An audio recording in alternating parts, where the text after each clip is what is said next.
পলকে পলকে পলকে পলকে পলকে পলকে আমার নবী পাককে দেখতে পেতেন। শুধু তাই না, কেউ যদি হুজুরের হাতে হাত দিয়ে বায়াত হতেন, তার সঙ্গে আমার নবী পাকের দিদার করিয়ে দিতেন।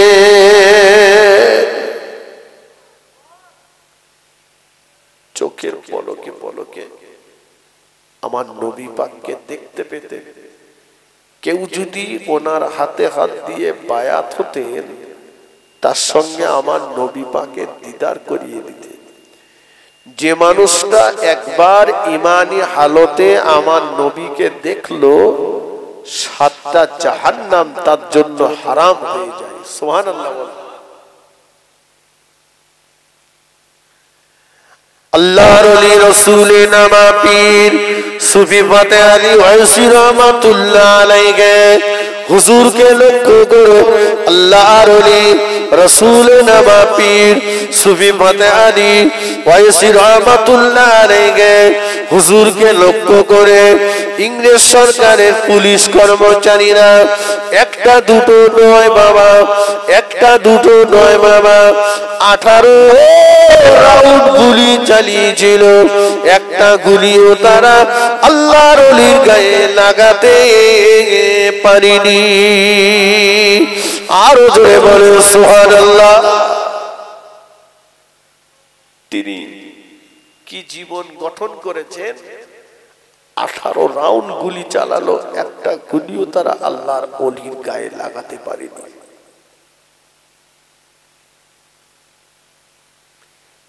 ভারতের জমিনে হাড়োয়ার পীর গোরাচাঁদ আব্বাস আলী গাজী রহমাতুল্লাহ আলাইহি চন্দ্রকেতু রাজা বলল, সকাল হতে না হতে দেবালয়ের মন্দিরে লোহার বেড়ার গায়ে চাপার ফুল ফোটাতে হবে, তা না হলে আমাদের দেবতার সামনে তোমাকে বলি দেব।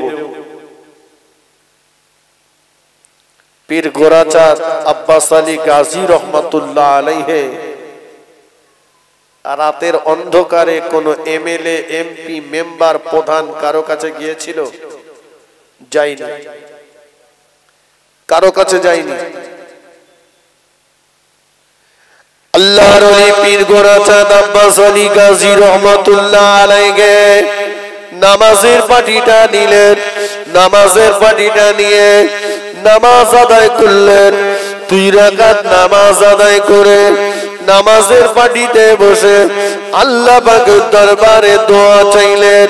আল্লাহ নবী সোনার জবানে জানিয়ে দিলেন, ও নামাজ সাবিরা আনতা আবুদাল্লাহ কান্নাকা তারাহু ফাইন লাম তাকুন তারাহু ফাইন্নাহু ইয়ারাকা। যখন তোমরা নামাজে দাঁড়াবে, তোমরা এটাই মনে মনে করবে তোমরা যেন রব্বুল আলামিন আল্লাহ পাককে দেখতে পাচ্ছ। তা যদি তোমার মনে না হয়, তুমি এটাই মনে মনে করবে রব্বুল আলামিন আল্লাহ পাক তিনি যেন তোমাকে দেখতে পাচ্ছেন। আল্লাহ নবী বললেন, আসসালাতু মিরাজুল মুমিনিন, নামাজ হলো মুমিনের জন্য মেরাজ। আল্লাহ নবী বললেন, দুটি সময়ের দোয়া আল্লাহ পাকের দরবারে কবুল হয়ে যায়। একটা হলো নামাজের পরের দোয়া, আর একটা হলো রাতের শেষ অংশের দোয়া। এই দুটি সময়ের দোয়া আল্লাহ পাকের দরবারে কবুল হয়ে যায়। পীর গোরাচাঁদ আব্বাস আলী গাজী রহমাতুল্লাহ আলাইহি নামাজের পাটিতে বসে আল্লাহ পাকের দরবারে রোনাজারি করেছিলেন। আল্লাহ পাক, ও রব্বুল আলামিন, আল্লাহ পাক আমি গোরাচাঁদ, আমাকে বেইজ্জতি করিয়ে আপনি আপনি যদি খুশি হয়ে যান আমি একবার দুবার নয় হাজার বার বেইজ্জতি হতে রাজি আছি। আর আমাকে বেইজ্জতি করিয়ে আপনি যদি খুশি না হন আল্লাহ, আপনি যদি রাজি না হন আল্লাহ, আমার ইজ্জত কিভাবে বাঁচবে? এর দায়িত্ব আমি আপনার কুদরতি হাতে তুলে দিলাম। আল্লাহ পাক কোরআন পাকে জানিয়েছেন ওমাই ইয়াতাওয়াক্কাল আলাল্লাহি ফাহুয়া হাসবুহু, যে বা যারা আমি আল্লাহ আমার প্রতি ভরসা করে আমি আল্লাহ তাদের জন্য যথেষ্ট হয়ে যায়। পীর গোরাচাঁদ ভরসা করেছেন কার উপরে? আল্লাহর উপরে। আল্লাহর উপর দিলেন আল্লাহ আমাকে বেইজ্জতি করিয়া আপনি যদি খুশি হন আমি একবার না হাজার বার বেইজ্জতি হতে রাজি আছি। আর খুশি যদি আপনি না হন আল্লাহ ইজ্জত আমার কিভাবে বাঁচবে দায়িত্বটা আপনার কুদরতি হাতে। শুয়ে পড়েছেন, ঘুমিয়ে পড়েছেন, তন্দ্রাচ্ছন্ন হয়েছেন, কে যেন বলছে গোরাচাঁদ রাজা চন্দ্রকেতুকে দেখে নিতে বলো। ইন্নামা আমরুহু ইজা আরাদা শাইয়ান আইয়াকুলা লাহু কুন ফায়াকুন। আমি আল্লাহ যখন কোনো কিছুকে করার ইরাদা করি, ইচ্ছা করি, আইয়াকুলা লাহু কুন, আমি আল্লাহ শুধু বলি কুন হয়ে যা, ফায়াকুন সেটা সঙ্গে সঙ্গে হয়ে যায়। আমার আল্লাহ লোহার বেড়ার গায়ে চাপার ফুল ফুটিয়ে দিলেন। একটু জোরে বলেন, একটু জোরে বলেন সুবহানাল্লাহ। সবাই মিলে বলেন সুবহানাল্লাহ। নারে তাকবীর, দরুদ শরীফ আল্লাহুম্মা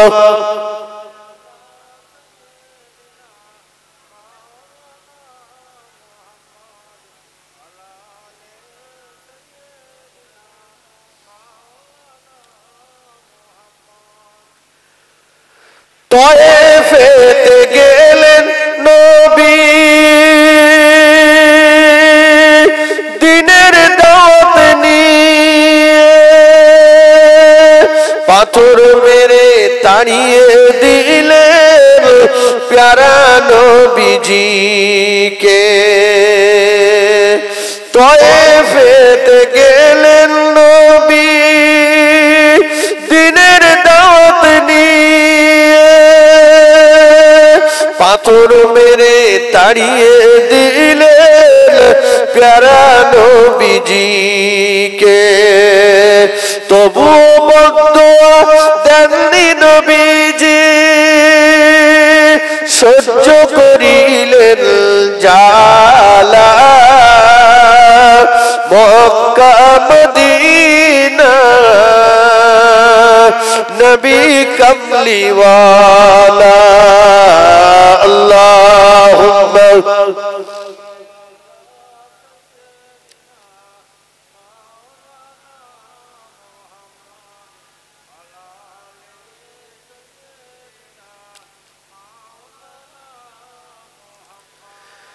দুই দিন ধরে খাওয়ার নেই কো ঘরে, দুইটি পাথর বাঁধেন পেটের উপরে। দুই দিন ধরে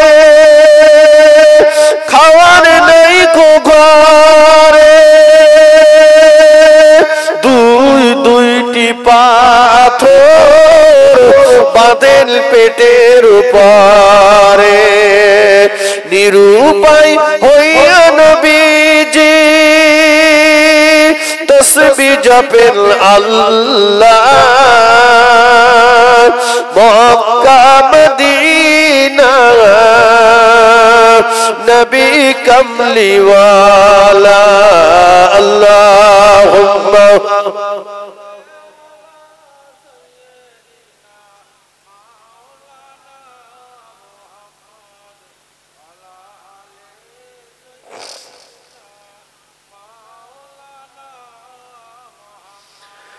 মক্কায় উঠিলেন নবীজি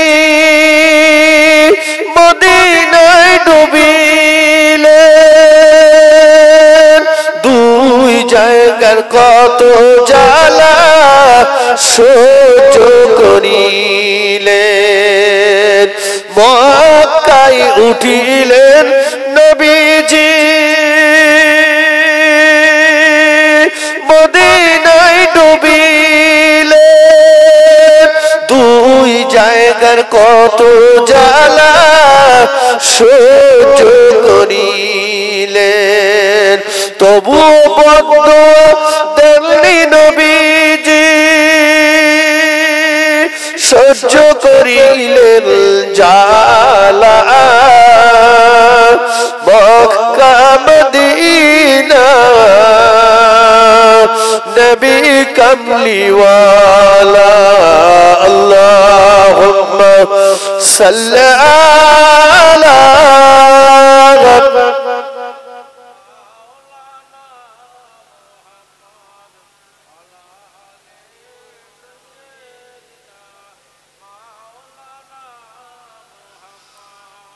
আমার ভাইয়েরা বাবাজিরা তাহলে তাদের জীবনটা কেমন জীবন তৈরি হয়েছে আর আমরা আমাদের জীবনটা কেমন জীবন তৈরি করেছি কথা বুঝেছেন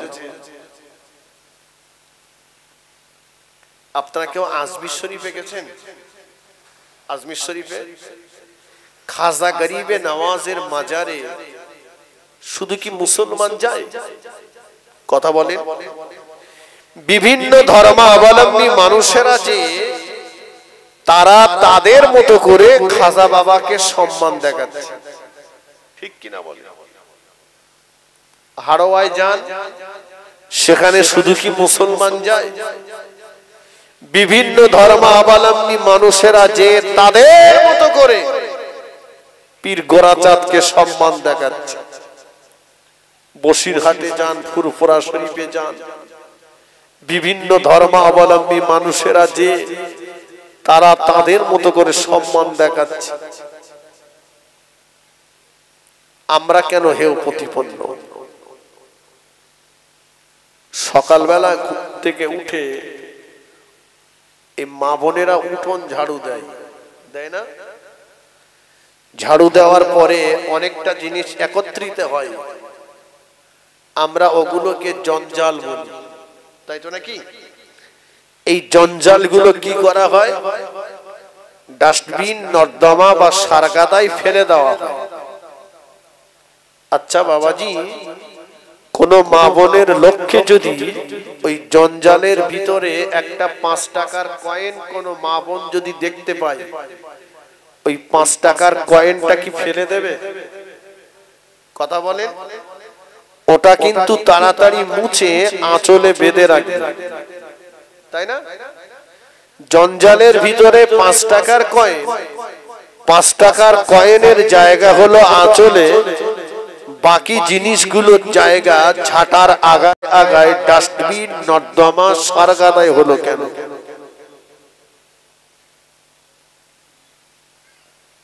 জঞ্জালের ভিতরে একরকম জিনিস নেই হরেক রকম জিনিস আলুর খোসা পেঁয়াজের খোসা বিভিন্ন সবজির খোসা তরি তরকারির খোসা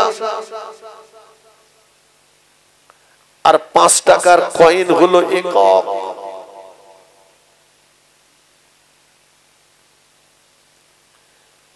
খাজা আজমিরি রহমাতুল্লাহ আলাইহি হুজুরের জীবনটা হলো 5 টাকার কয়েনের মতো জীবন ও জওয়ানেরা মুজাদ্দিদুজ্জামান দাদা হুজুর পীর কিবলা রহমাতুল্লাহ আলাইহি হুজুরের জীবনটা হলো 5 টাকার কয়েনের মতো জীবন বসিরহাটে আল্লামা রুহুল আমিন রহমাতুল্লাহ আলাইহি হুজুরের জীবনটা হলো 5 টাকার কয়েনের মতো জীবন হাড়োয়া পীর গোরাচাঁদ আব্বাস আলী গাজী রহমাতুল্লাহ আলাইহি হুজুরের জীবনটা হলো 5 টাকার কয়েনের মতো জীবন। এই সমস্ত আল্লাহর ওলিদের জীবনটা হলো 5 টাকার কয়েনের মতো জীবন। সমাজে অধিকাংশ মুসলমানের জীবনটা হয়েছে জঞ্জাল মার্কা জীবন। ও বাজারে যাদেরকে দেখতে পাবেন আজান শুনে টুপি মাথায় দিয়ে দৌড়ে দৌড়ে নামাজ পড়তে যেতে, ওদের কিন্তু আবার দেখতে পাওয়া যাবে নামাজ ছেড়ে চায়ের দোকানে বসে বসে টেলিভিশন দেখতে। যাদেরকে দেখতে পাওয়া যাবে আজান হলে টুপি মাথায় দিয়ে নামাজ পড়তে যেত, ওদের কিন্তু আবার দেখতে পাওয়া যাবে চায়ের দোকানে বসে বসে টাস পিটতে। যাদেরকে দেখতে পাওয়া যাবে আজান হলে টুপি মাথায় দিয়ে নামাজ পড়তে যেত, ওদের কিন্তু আবার দেখতে পাওয়া যাবে ছেলে বিয়ে দিয়ে পরের টাকা নিত। যাদেরকে দেখতে পাওয়া যাবে দান করতে, ওদের কিন্তু আবার দেখতে পাওয়া যাবে পরের মাল আত্মসাৎ করতে। যাদেরকে দেখতে পাওয়া যাবে যাকাত দিতে, ওদের কিন্তু আবার দেখতে পাওয়া যাবে ভাইয়ের ফারাজ বোনের ফারাজ নষ্ট করতে। যাদেরকে দেখতে পাওয়া যাবে হজ করতে, ওদের কিন্তু আবার দেখতে পাওয়া যাবে এতিমের মাল আত্মসাৎ করতে। সত্য না মিথ্যা?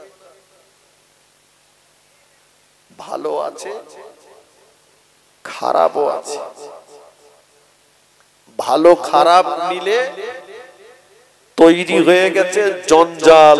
জঞ্জাল, এই জঞ্জালের মতো জীবন যদি তৈরি হয় আন্দোলন করে রক্ষা নেই। 5 টাকার কয়েনের মতো জীবন তৈরি করুন, পৃথিবীর কোন শক্তির ক্ষমতা নেই মুসলমানদের হেয় প্রতিপন্ন করবে। মহান আল্লাহ কোরআন পাকের ভিতরে বলেছেন ওয়ালা তাহিনু ওয়ালা তাহজানু ওয়া আনতুমুল আলাউনা ইন কুনতুম মুমিনিন। আয় আমার বান্দা বান্দীরা, তোদের কোনো ভয় নেই, কোনো চিন্তা নেই। সত্য হলো বান্দা, তোরা তোদের নামটাকে মুমিনের তালিকায় লিখিয়ে দে। বান্দা তোরা মুমিন হয়ে যা। সুবহানাল্লাহ। কি হতে হবে? মুমিন হতে হবে। মুমিন কারা? আল্লাহর হাবিব সোনার জবানে জানিয়ে দিয়েছেন, আল্লাহর নবী সোনার জবানে জানিয়ে দিয়েছেন, লা ইউমিনু আহাদুকুম হাত্তা আকুনা হাব্বা ইলাইহি মিন ওয়ালিদিহি ওয়া ওয়ালাদিহি ওয়ান নাসি আজমাইন। আল্লাহর নবী বললেন, অতক্ষণ পর্যন্ত তুমি পূর্ণ ঈমানদার হতে পারবে না, অতক্ষণ পর্যন্ত তুমি পরিপূর্ণ মুমিন হতে পারবে না, যতক্ষণ না পর্যন্ত তোমার বিবি বাচ্চা অপেক্ষা আমি রাসূলুল্লাহ আমাকে বেশি বেশি মোহাব্বত না করতে পারবে, আমাকে বেশি বেশি ভালো না বাসতে পারবে, ততক্ষণ পর্যন্ত তুমি পূর্ণ ঈমানদার হতে পারবে না।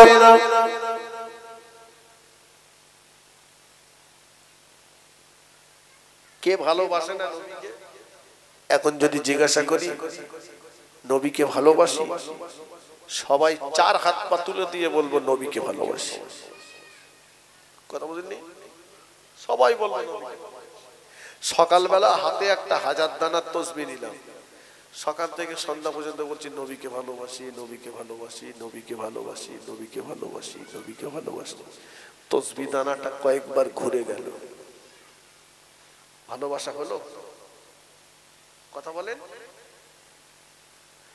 কোরআন বলছে মা আতাকুমুর রাসূল ফাখুজুহু ওয়া মা নাহাকুম আনহু ফান্তাহু।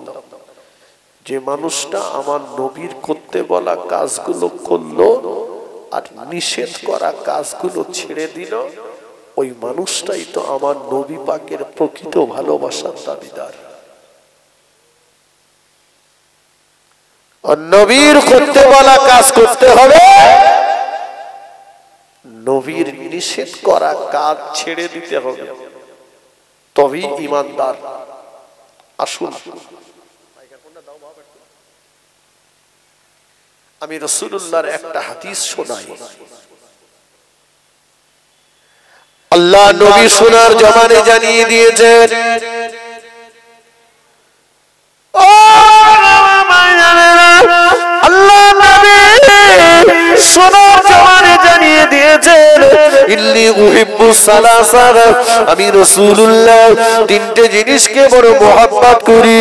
আল্লাহ নবী বললেন, ও আমার সাহাবীরা, আমি রাসূলুল্লাহ তিনটে জিনিসকে বড় ভালোবাসি। আত্তিবা, আমি রাসূলুল্লাহ খুশবু আতরকে বড় ভালোবাসি। অন্নিসা, আমি রাসূলুল্লাহ নারী জাতকে বড় ভালোবাসি। কুররাতু আইনি আস-সালাত, আমি রাসূলুল্লাহ আমার চোখের শান্তি হলো নামাজ।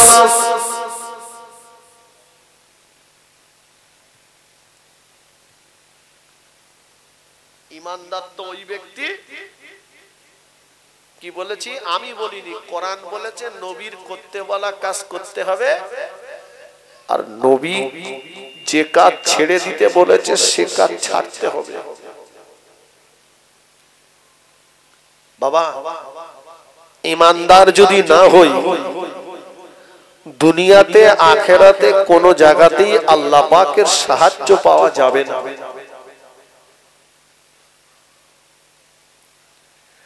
আমার আল্লাহ কোরআন পাকের ভিতরে জানিয়ে দিয়েছেন, ওয়ালা তাকিনু ওয়ালা তাহজানু ওয়া আনতুমুল আলাউনা ইন কুনতুম মুমিনিন।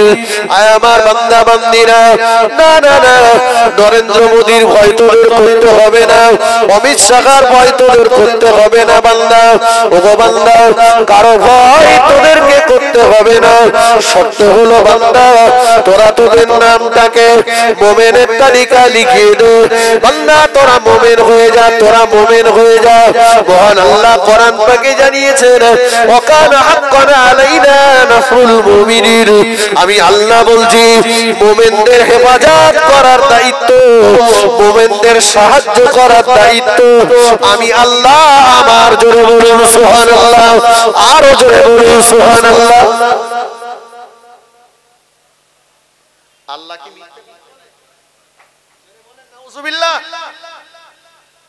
আল্লাহ বলছেন মুমিনদের হেফাজত করার দায়িত্ব আমার। ঘাবড়ানোর কি আছে চাচা? চরিত্র ঠিক করি। এনআরসির ভয়ে Aadhaar card, I card, ration card, PAN card, জমির দলিল ঠিক হয়েছে, কিন্তু আমাদের চরিত্র ঠিক হয়নি।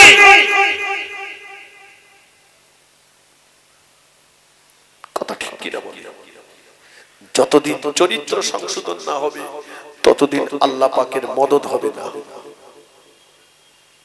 শোনেন, আপনি মনে করছেন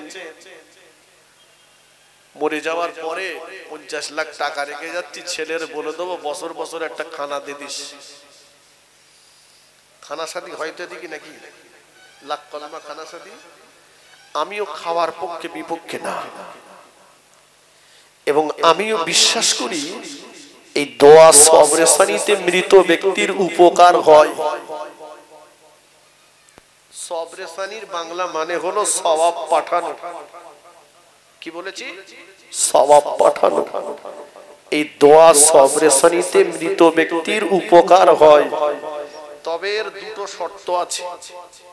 কটা শর্ত? দুটো। এক নাম্বার শর্ত হলো, যার জন্য সবরেসানি করা হবে, যার রূহে তাকে জাররা পরিমাণ হলেও ঈমান নিয়ে মরতে হবে। বোঝা যাচ্ছে কথা?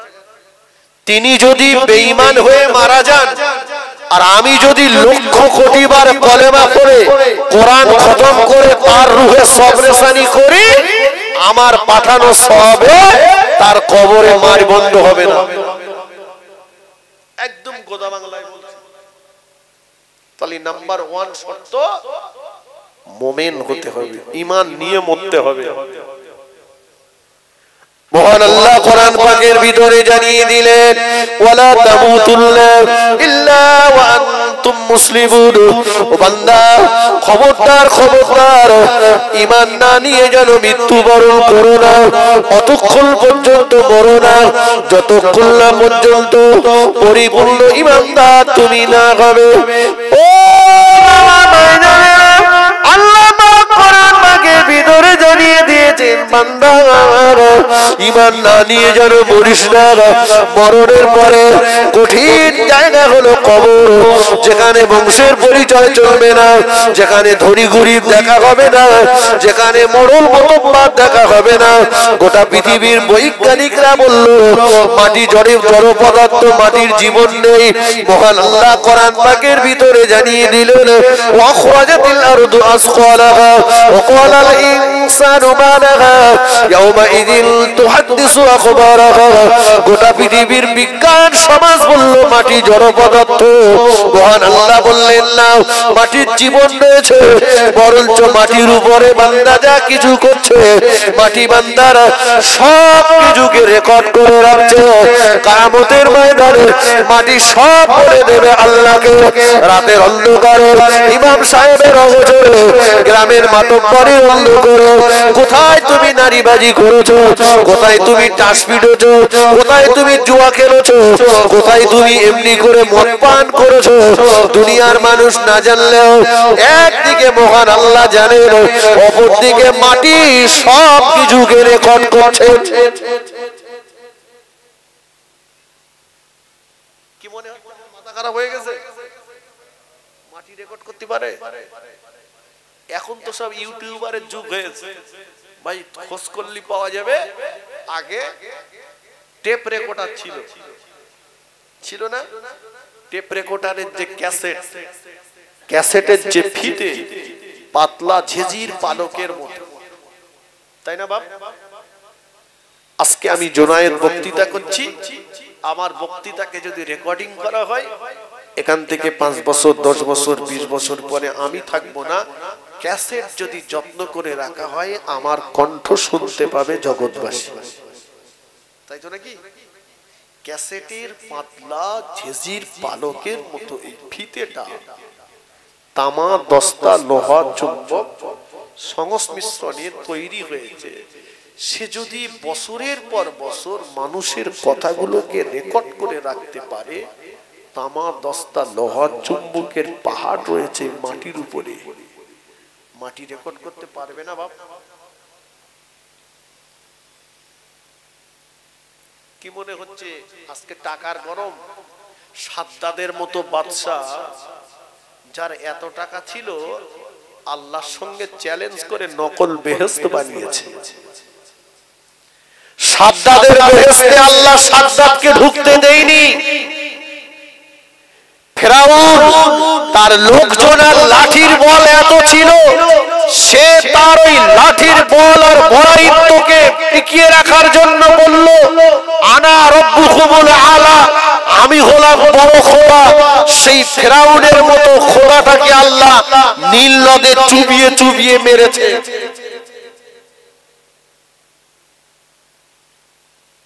নমরুদের মতো বাদশা নবী ইব্রাহিম খলিলুল্লাহকে অগ্নিকুণ্ডে দিয়েছিল, তার জুতোর বাড়ি খেয়ে খেয়ে মরণ হয়েছে। বুঝতে পারেননি? কত টাকার মালিক আপনি? কত টাকা আছে আপনার? এত গরম কেন? কত এলেম আছে আপনার? এত গরম কেন? কে আপনি? কোন বংশের আপনি? এত গরম কেন? গরম ভালো না? গরম ভালো? গরম কি করে? পুড়িয়ে দেয়, ধ্বংস করে দেয়, শেষ করে দেয়, ছাই করে দেয়। মহান আল্লাহ কোরআন পাকের ভিতরে জানিয়ে দিলেন ইন্নাল্লাহ, নিশ্চয়ই আমি আল্লাহ তাআলা লা ইহিব্বু, পছন্দ করি না, মান কানা মুখতালান ফখুরা, যারা ফখর করে, গর্ব যারা করে, অহংকার যারা করে, আমি আল্লাহ ওদেরকে পছন্দ করি না। না আপনার দোকানে বেচাকেনা বেশি, আপনার দোকানে মাল বেশি রয়েছে, যার দোকানে মাল কম রয়েছে ওই দোকানদারকে দেখে আপনি ঠাট্টা বিদ্রুপ করতে পারেন না, বড় করতে পারেন না, অহংকার আপনি দেখাতে পারেন না, ওর চাইতে বড় ব্যবসায়ী আপনি করতে পারেন না। আপনি মনে রাখুন নূহ নবীর প্লাবনে আল্লাহ পাকের সবচাইতে প্রিয় ঘর আল্লাহ পাক খানে কাবা শরীফকে বললেন বাইতুল্লাহ।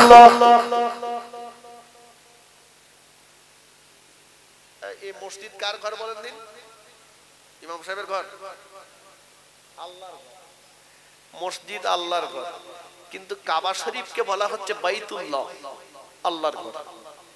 ওটাকে স্পেশালিস্ট আল্লাহর ঘর বলা হচ্ছে।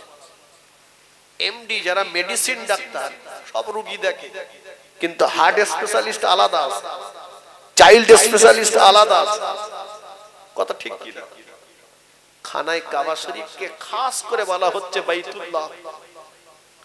যেমন শাহরুল্লাহিল মুহররম, মুহররমটা হলো আল্লাহর মাস। রাসূল ভাই মুহররম মাস যদি আল্লাহর মাস হয়, বাকি 11টা মাস কার? কথা বলেন আল্লাহ। কিন্তু মুহররমটাকে খাস করে আল্লাহর মাস বলা হয়েছে কেন? 11টা মাসের মধ্যে মুহররম মাসের প্রাধান্য, গুরুত্ব, মর্যাদা বেশি বোঝানোর জন্য রাসূলুল্লাহ ওটাকে স্পেশালিস্ট বললেন শাহরুল্লাহিল মুহররম। মুহররমটা হলো আল্লাহর মাস।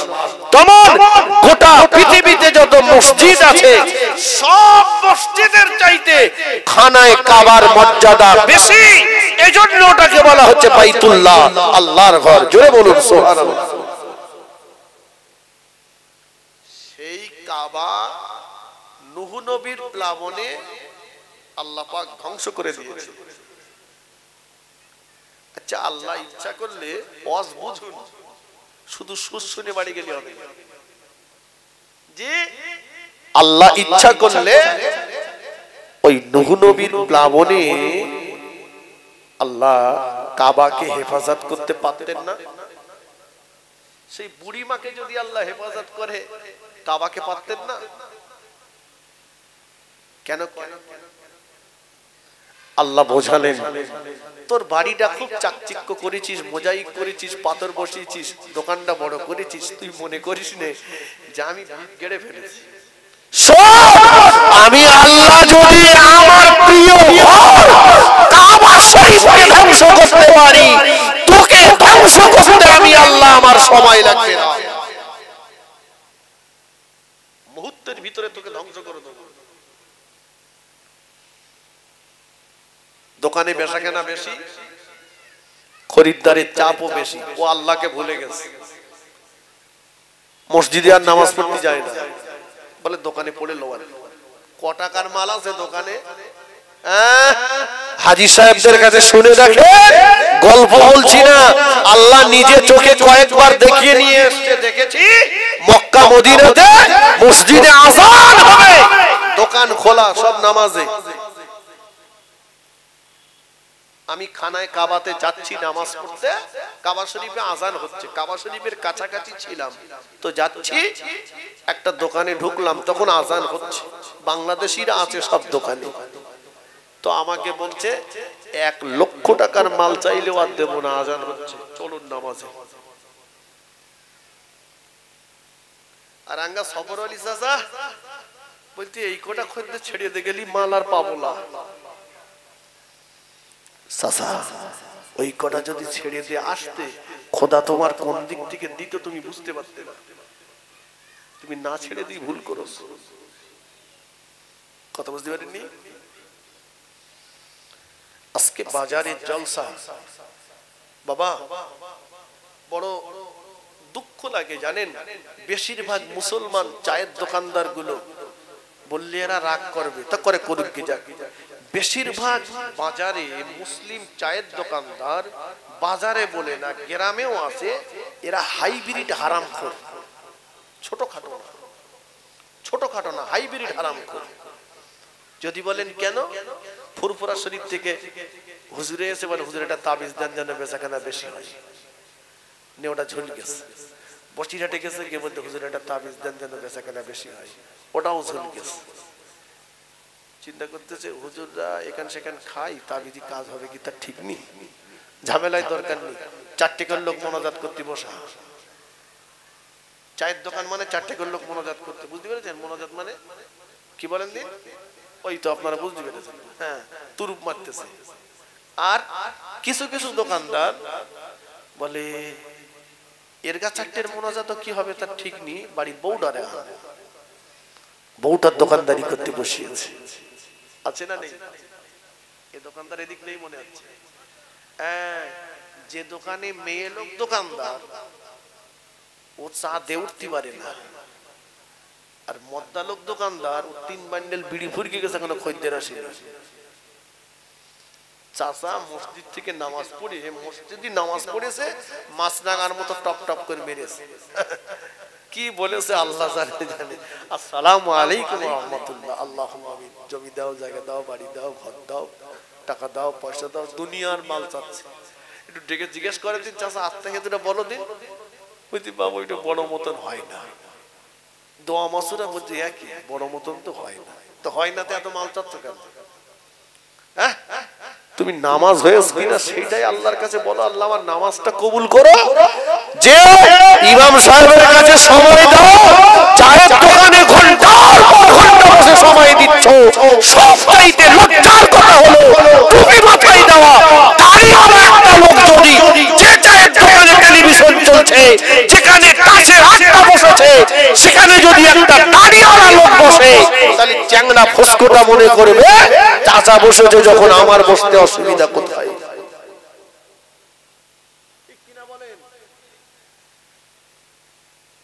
ভাইরা সামলে যাবে।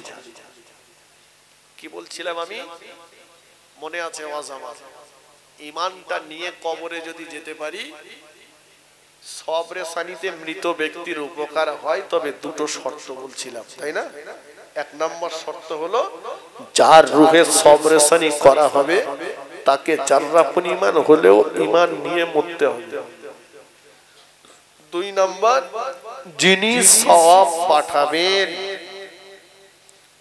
চাচা কলেমা বলছে 30,000, চাচা তোমার 35, চাচা তোমার বলে লাখপতি যা আছে সব আমার। একবার কলেমা পড়লি 4,000 নেকি, 70 লাখ কলেমার নেকি কি কম হবে? হ্যাঁ, ওরে সর্বনাশ, কলেমা নেওয়া যায় না। লা ইলাহা ইল্লাল্লাহ, আল্লাহ ছাড়া কোনো মাবুদ নেই। বাজার থেকে বাড়ি যাচ্ছে, রাস্তার মাঝখানে পানি, ঝড়ে এসে চাচা দৌড়চ্ছে, বাস পড়তে কড়কড় করে বাস পড়তেছে, লা ইলাহা ইল্লাল্লাহ, লা ইলাহা ইল্লাল্লাহ। যেতে দেখে সৈয়দ আলী চাচার দোকান খোলা, দোকানের ভিতর ঢুকে গেছে। যেই বাস পড়েছে বলে লা ইলাহা ইল্লাল্লাহ, লা ইলাহা ইল্লাল্লাহ। যেই বাস পড়া বন্ধ, পানি থেমে গেছে, চাচা দোকান থেকে বেরিয়ে বলতেছে, চাচা সৈয়দ আলী চাচা তোমার দোকানটা খোলা ছিল বলে বাসা। ঠিক কি? এতক্ষণ বললো লা ইলাহা ইল্লাল্লাহ, আল্লাহ ছাড়া কোনো মাবুদ নেই, উপাস্য নেই, পূজারি নেই। সেই লোকটাই তসবিহ দানা টানছে আর বলছে তোমার দোকান খোলা ছিল বলে বাঁচা। বলছে গতকাল আমার যা হয়েছে, আমাদের অমুক ডাক্তার যদি বাড়ি না থাকতো আমার আর ফেরানো যেত না। মানে ওর বাঁচিয়েছে ডাক্তার। জানো কালকে যা হয়েছে, 8 ঘন্টা দেরি হলে বসিরহাট হসপিটালে না নেওয়ার পারলি আমার জবরবাদ ঘোষণা হয়ে যেত। বাঁচানোর মালিক কে? আল্লাহ। মোদিও নন, দিদিও নন, ডাক্তারও নন, মালিক আল্লাহ। ঔষধের বাবার ক্ষমতা নেই রোগ ভালো করা। রোগ আর ঔষধ দুটোর মাঝখানে রয়েছে পর্দা। আল্লাহর হুকুম যখন হয়ে যায়, পর্দা উঠে যায়, রোগ ঔষধে কাজ করে। আল্লাহর হুকুম যদি না হয়, ওই বাইরের থেকে ঘুরে আসলেও রোগ ভালো হবে না। আর আল্লাহ যদি ইচ্ছা করে, আল্লাহ নবী আইয়ুব আলাইহিস সালামকে এমন রোগ দিয়েছিলেন, 18টা বছর তিনি রোগগ্রস্ত হয়েছিলেন। 18টা বছর পরে আল্লাহ শেফা দিলেন পানি দিয়ে। সুবহানাল্লাহ বলেন, জোরে হবে না সুবহানাল্লাহ? পানি দিয়ে। জি, আমি যেটা বলছিলাম, তাহলে যিনি সওয়াব পাঠাবেন তাকে যাররা পরিমাণ হলেও ঈমানদার হতে হবে। দুটোই যদি ঈমানদার হয় তবেই পেটে বলে কাজ হবে, অন্যথায় নয়। আসুন, আমি বলেছি ঈমানদার কারা? যারা রাসূলুল্লাহকে জান প্রাণের চাইতে মহব্বত করেছে তারা। মহব্বত করেছে কারা? মা আতাকুমুর রাসূল ফাখুজুহু ওয়া মা নাহাকুম আনহু ফান্তাহু। নবীর করতে বলা কাজ করেছে যারা, নিষেধ করা কাজ ছেড়েছে যারা, নবীকে মোহাব্বত করেছে তারা। তাই তো নাকি? একটা হাদিস শুনিয়েছি, আল্লাহ নবী সোনার জওয়ানি জানিয়ে দিলেন, ইন্নী উহিব্বুস সালাসা, আমি রাসূলুল্লাহ তিনটে জিনিসকে বড় পছন্দ করি। আল্লাহ নবী বললেন, ও আমার সাহাবীরা, আত্তিবা, আমি রাসূলুল্লাহ খুশবু আতরকে বড় পছন্দ করি। অন্নিসা, আমি রাসূলুল্লাহ নারী জাতকে বড় পছন্দ করি। কুররাতু আইনি আস-সালাত, আমি রাসূলুল্লাহ আমার চোখের শান্তি হলো নামাজ। তিনটে। আমি লাস্টের দিক থেকে ধরে আসি, লাস্টের কথাটা কি বলেছি? নামাজ। মাশাআল্লাহ, এখানে যা আছে সব নামাজি বান্দা। নামাজ পড়ে পড়ে কপালে কারো দাগও হয়ে গেছে। নামাজের চাইতে উত্তম কোন ইবাদত আল্লাহ পাকের কাছে আর কিছুই নেই। সুবহানাল্লাহ। আমি একটু আগেই বলছিলাম কি, দুটি সময়ে দোয়া আল্লাহ পাকের দরবারে কবুল হয়। একটা হলো নামাজের পরের দোয়া, আর একটা হলো রাতের শেষ অংশের দোয়া। সুবহানাল্লাহ। নামাজ এত একটা গুরুত্বপূর্ণ বিষয়। নামাজ ছাড়বেন না নামাজ, কিন্তু দুর্ভাগ্য এখনো আমাদের পরিবারের অনেকেই নামাজ পড়ে না।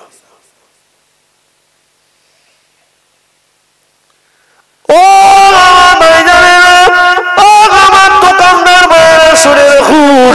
আল্লাহ নবীর দরবারে একজন এসেছেন, ইয়া রাসূলুল্লাহ, ইয়া হাবিবাল্লাহ, হুজুর আমি অনেক টাকা কামাই করি কিন্তু আমার সংসারে বরকত হয় না।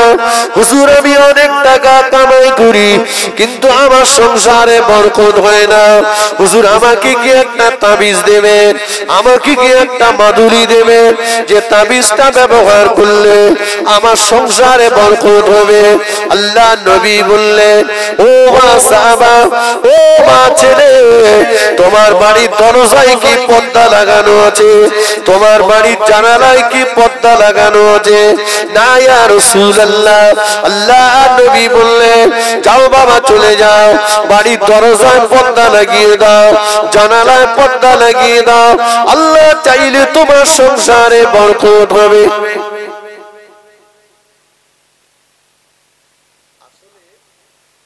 আগেকার দিনে তো ঘর বাড়ি এত ভালো ছিল না। রাসূলুল্লাহ জিজ্ঞেস করেছেন, দরজা জানলায় কিছু দেওয়া আছে না আলগা? উনি বলছেন আলগা। বলছে যাও ওটা আটকাও। সাহাবা চিন্তা করলেন, দরজা জানালায় পর্দা লাগালে কি করে বরকত হতে পারে? যাই হোক, নবীর কথা বাড়িতে যে আমল করলেন, বেশ কিছুদিন পরে রাসূলুল্লাহর দরবারে ফিরে এসেছেন। হুজুর আমি দেখছি আল্লাহর মেহেরবানি আমার সংসারে বরকত ফিরে এসেছে, কিন্তু আমার জানতে ইচ্ছে করে এটা কি করে সম্ভব হলো। আল্লাহ নবী বললেন, বাবা সাহাবা,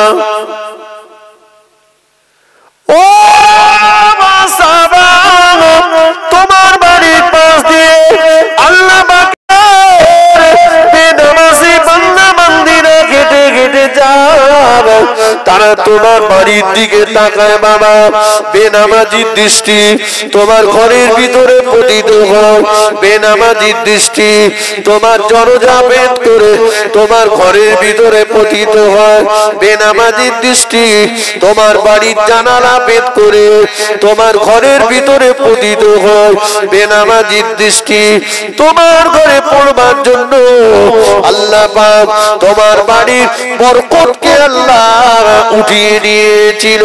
তুমি তোমার বাড়ির দরজায় পর্দা লাগিয়ে দিয়েছো, জানালায় পর্দা লাগিয়ে দিয়েছো, বেনামাজির দৃষ্টি আর তোমার ঘরে পড়তে পারে না।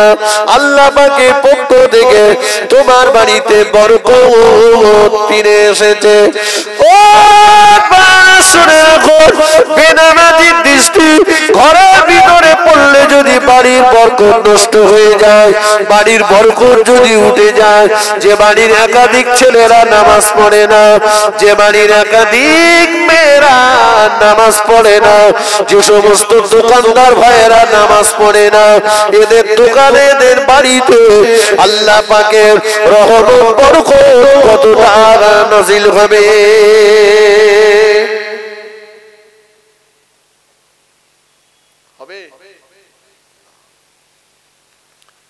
আল্লাহ নবীর দরবারে একজন এসেছেন, হুজুর আমি খুব গরিব মানুষ, আমার বাগানে 4টে খেজুর গাছ আছে, ওই খেজুর গাছে খেজুর হয় আর ওই খেজুর বিক্রি করে আমি সংসার চালাই। হুজুর এবারে দেখছি আমার গাছে খেজুর হয় না, গুটি ধরে ঝরে পড়ে যায়, গুটি ধরে ঝরে পড়ে যায়, হুজুর একটু আমার বাগানে যাবেন? আল্লাহ নবী বললেন চলো বাবা সাহাবা চলো। ও আল্লাহ নবী দিন দুনিয়ার মানুষ হাবিবুল্লাহকে জনাবে মুহাম্মদুর রাসূলুল্লাহকে সাল্লাল্লাহু আলাইহি ওয়াসাল্লাম সাহাবা হুজুরকে সঙ্গে নিয়ে খেজুর বাগানে চলে গেলেন। আল্লাহ নবী খেজুর বাগানে যে বললেন বাবা সাহাবা একটা করে গাছ ধরো বাবা, জোরে জোরে নাড়া দাও, জোরে জোরে নাড়া দাও। সাহাবা হুজুর নাড়া দিলেন, কয়েকটি হাড় আল্লাহ পাকের জমিনে পড়ে গেল, কয়েকটি হাড় হাড্ডি আল্লাহ পাকের জমিনে পড়ে গেল। আল্লাহ নবী বললেন চলো বাবা চলো, এবার থেকে তোমার খেজুর গাছে খেজুর হবে। সাহাবা হুজুর বললেন ইয়া রাসূলুল্লাহ গে কাবি বললাম হুজুর না পৃথিবীর কোন জীবজন্তুর ঘাট যে ঘাটটা খেজুর গাছে থাকলে পরে খেজুর গাছ তার খেজুর ফলন বন্ধ করে দেয়?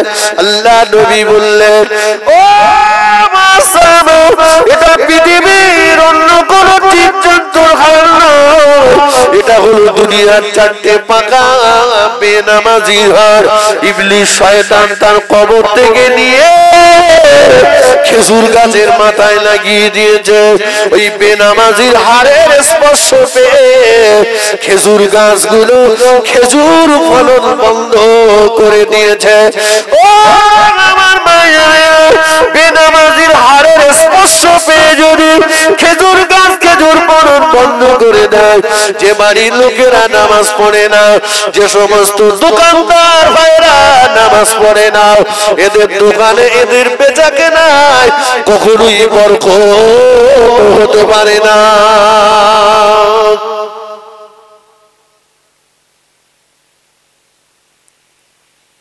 বাবা আজান হয়েছে, মসজিদে হাজিরা দেন, নামাজে দাঁড়িয়ে যান, অল্পতে আল্লাহ এত বরকত দেবে আপনি বুঝতে পারবেন না। আপনার তো কিচ্ছু ছিল না, মাল তো আল্লাহ দিয়েছেন, কথা ঠিক কিনা বলে? আল্লাহ দিয়েছে না? নামাজে যান, চলে যান। আল্লাহ রাসূল আমাদের আম্মা জান হযরতে আয়েশা সিদ্দিকা রাদিয়াল্লাহু আনহার হযরতে অবস্থান করছেন, গভীর রাত, নিশুতি রাত।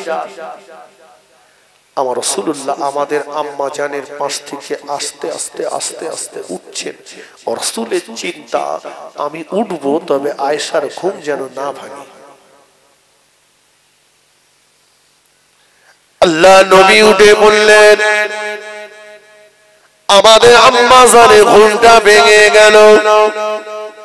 আম্মা জান চিন্তা করছেন, গভীর রাত, নিশুতি রাত, আমি আয়েশা আমার ব্যবহারে আল্লাহ নবী কি অসন্তুষ্ট হয়ে গেল? আমি আয়েশা আমার ব্যবহারে আল্লাহ নবী কি অসন্তুষ্ট হয়ে গেল নাকি? কেন আল্লাহ নবী, আমি আয়েশা আমার বিছানা থেকে উঠে যাচ্ছেন, নবী আমার দয়ার নবী টুকটুক করে ঘর থেকে বেরিয়ে যান। জান আমাদের আম্মা জান পিছনে টুকটুক করে যেতে লাগলেন। আল্লাহ নবী সোনার জবানে বললেন, ও আমার সাবিরা ইন্নী আরা মা লা তারাউনা। আমি রাসূলুল্লাহ সামনে যতটা দেখতে পাই, আমি রাসূলুল্লাহ পিছনেও ততটা দেখতে পাই। আমি নবী ডাইনে যতটা দেখতে পাই, আমি নবী বামেও ততটা দেখতে পাই। আরো জোরে বলুন সুবহানাল্লাহ। নবী কি আমাদের মতো?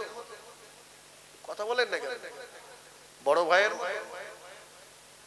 গায়ের গন্ধে পাশে যাওয়া যায় না, নাম রেখেছে আতর আলী। বুঝতে পারেননি? আমরা নবীকে মহব্বত করি, তাই বলে এই নয় যে নবীকে আল্লাহর আসনে বসাবো, নবীকে আমরা আল্লাহর আসনে বসাবো না।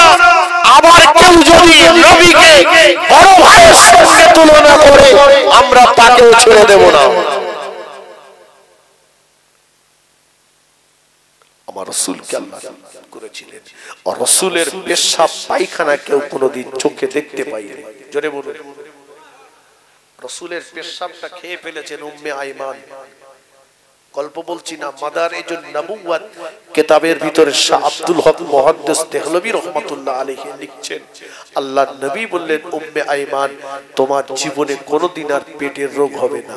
উম্মে আইমান বলেন, যতদিন বেঁচে ছিলাম আর পেটের রোগ হয়নি। জোরে বলুন। আমাদের কেউ যদি মাল হাফ গ্লাস ভুল করে খেয়ে ফেলে, পেটের রোগ হবে? ও তো ট্যাবলেট খেয়েও রোগ কে হবে না। কথা বুঝেননি? কোথায় ছেড়েছি মনে রাখবেন। আল্লাহ রাসূলের কাছে হযরত আবু হুরায়রা আসলেন। হযরত আবু হুরায়রা রাদিয়াল্লাহু আনহু সব সময় নবীর দরবারে বসে থাকতেন। নবী বলতেন, আবু হুরায়রা একটু যাও, রুটি রুজির জন্য বার হও।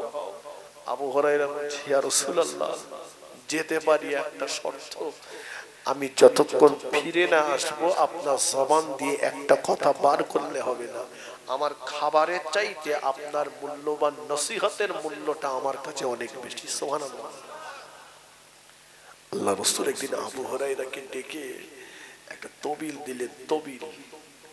তবিল দিয়ে এক মুষ্ট খেজুর ওই তবিলের ভিতরে দিয়ে বললেন, এই নাও আবু হুরায়রা, যখন ক্ষুধা লাগবে তুমি বিসমিল্লাহ শরীফ পড়ে এই তবিলের ভিতরে হাত দেবে, খেজুর বার করে খাবে।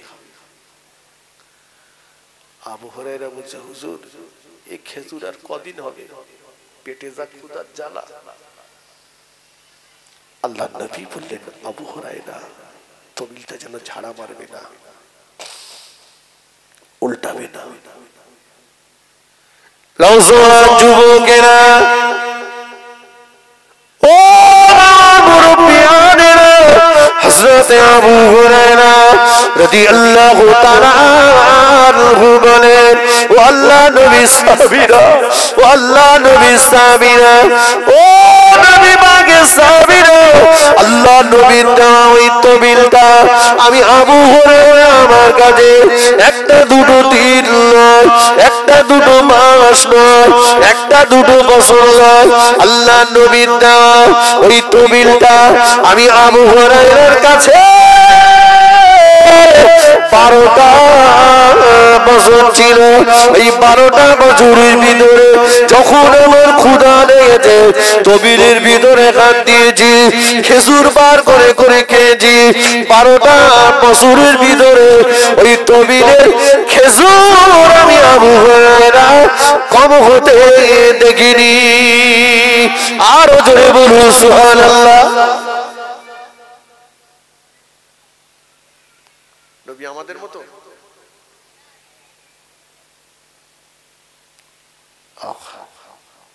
রাসূলুল্লাহর কথা বললে আমার রাসূলের মাথা মোবারক চুল, রাসূলুল্লাহর দাড়ি, রাসূলুল্লাহর নাক, রাসূলুল্লাহর কান, রাসূলুল্লাহর হাত, রাসূলুল্লাহর পা, রাসূলুল্লাহর চেহারা মোবারক, আমি যদি এখন একটা একটা করে বলি সারা রাত পার হয়ে যাবে, শেষ হবে না। আল্লাহ প্রত্যেক প্রত্যেকটা আমাদের জন্য এক একটা নিয়ামত, একটা মুজিজা আল্লাহ পাক দিয়েছেন। আল্লাহ রাসূল বলেছেন, হায়াতি খায়রুল লাকুম ওয়া মামাতি খায়রুল লাকুম। আমি রাসূলুল্লাহ, আমার হায়াত, আমার জীবন তোমাদের জন্য যেমন কল্যাণকর, আমার ইন্তেকালের পরেরটাও তোমাদের জন্য কল্যাণকর। জোরে বলুন সুবহানাল্লাহ। আসুন, আম্মা জান আয়েশা সিদ্দিকা রাসূলুল্লাহর পিছনে টুক টুক টুক টুক টুক টুক করে যাচ্ছে। আল্লাহ রাসূল বললেন, কে আমার পিছনে? আম্মা জান বললেন, ইয়া রাসূলুল্লাহ, আপনার পিছনে আপনার লাল টুকটুকে বিবি আয়েশা। আমার রাসূল ডাকতে নিয়ে, আয়েশা তালাবাইরা, আয় আমার লাল টুকটুকে বিবি আয়েশা। জোরে বলুন সুবহানাল্লাহ। আমার রাসূল বলছেন, কে আয়েশা? আমি আয়েশাকে চিনি না। আম্মা জান মিসকি মেরে হেসে ফেললেন, যে রাসূল মনে হয় মজা করছেন, আমার বিছানা থেকে উঠে যাচ্ছেন। আর রাসূল বলছেন, আমি আয়েশাকে চিনি না। আল্লাহ নবী বিবি আমাদের আম্মা জান হযরত আয়েশা সিদ্দিকা রাদিয়াল্লাহু তাআলা আনহা নিজের পরিচয়টাকে আরেকটু লম্বা করে দিয়ে বললেন, আবু বকর সিদ্দিক রাদিয়াল্লাহু তাআলা আনহু কলিজার টুকরি হলাম আমি আয়েশা। আল্লাহ নবী বললেন, কে আবু বকর? আমি আবু বকরকেও চিনি না। আমাদের আম্মা জানের মনটা মলিন হয়ে গেল। আল্লাহ নবী কেন এমন বলেন? আম্মা জান নিজের পরিচয়টাকে আরেকটু লম্বা করে দিয়ে বললেন, মুহাম্মাদুর রাসূলুল্লাহ সাল্লাল্লাহু আলাইহি সাল্লামের সাহাবা হলেন আবু বকর। আমি হলাম আবু বকরের কলিজার টুকরি আয়েশা।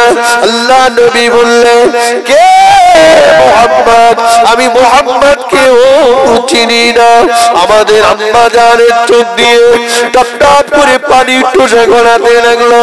আম্মা জান কাঁদতে কাঁদতে ঘরের ভিতরে চলে আসলেন, চাদরটা মুড়ি দিয়ে আমাদের আম্মা জান শুয়ে পড়লেন। আল্লাহ নবী সোজা যে মদিনার মসজিদে নববী শরীফে যে তাহাজ্জুদের নামাজে মশগুল হয়ে গেলেন।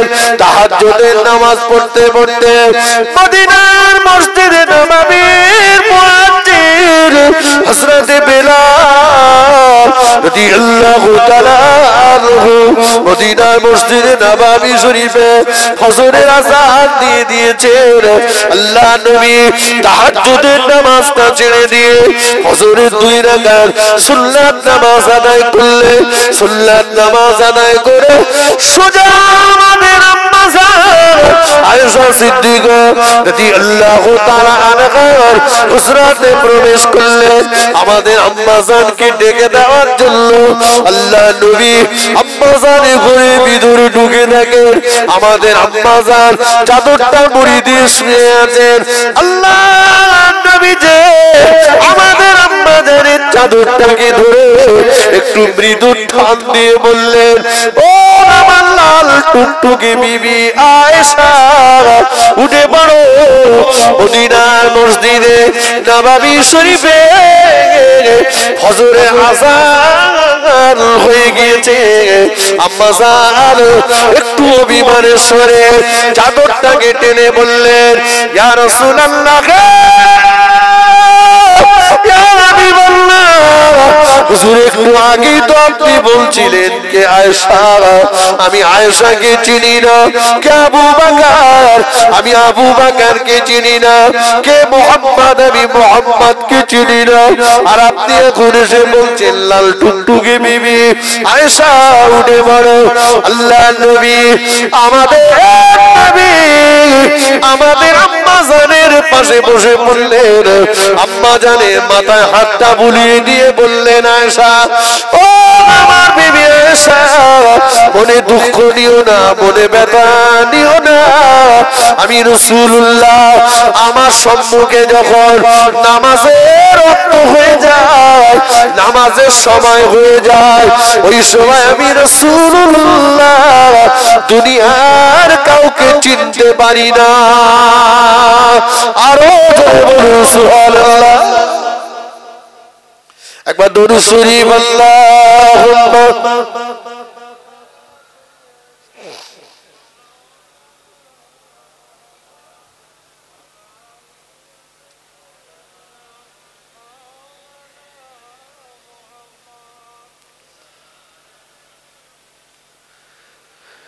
জানি আমি রাসূলুল্লাহ, জানি আমি রাসূলুল্লাহ, নেই কবু বনে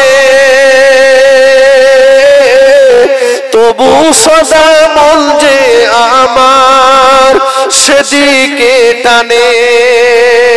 ও এমন নবী দুনিয়াতে, এমন নবী দুনিয়াতে হয়নি আর হবে না। তুলনা তার দূরের কথা, ছায়া মেলে না। আল্লাহুম্মা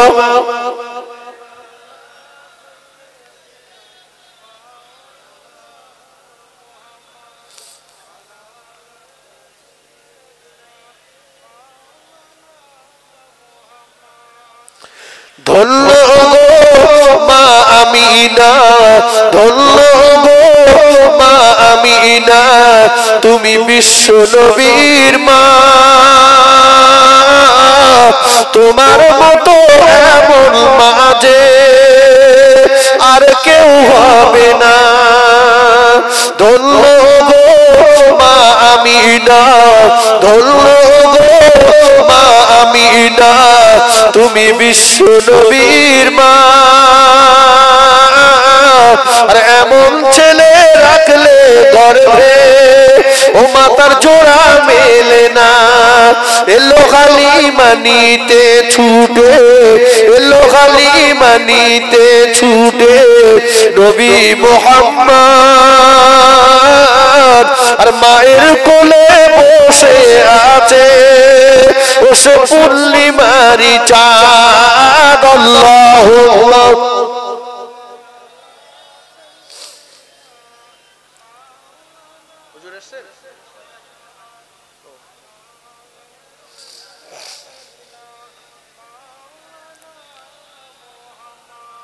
আমার ভাইরা, আমার সোনার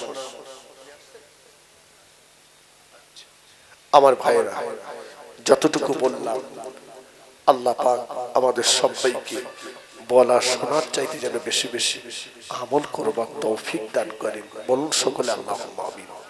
জোরে বলেন আল্লাহুম্মা আমিন। একটু তাকবীর দেন, নারে তাকবীর, নারে তাকবীর। জনাব মুহতারাম হযরত মাওলানা শামসুর রহমান সাহেব, জনাব মুহতারাম হযরত মাওলানা শামসুর রহমান সাহেব, নারে তাকবীর। এখন সুদূর মেদিনীপুর থেকে আমারই ভাই জনাব মুহতারাম ভাই মাওলানা শামসুর রহমান সাহেব তিনি এসেছেন। তিনি খুব ভালো আলোচনা রাখেন। আজও তিনি আপনাদের কাছে ভালো আলোচনা রাখবেন। তার আলোচনা আপনারা সকলে মহব্বতের সঙ্গে শুনতে থাকুন। দরুদ শরীফ আল্লাহুম্মা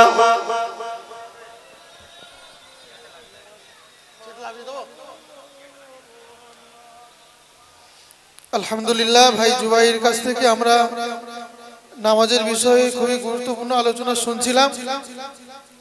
এবারে আপনার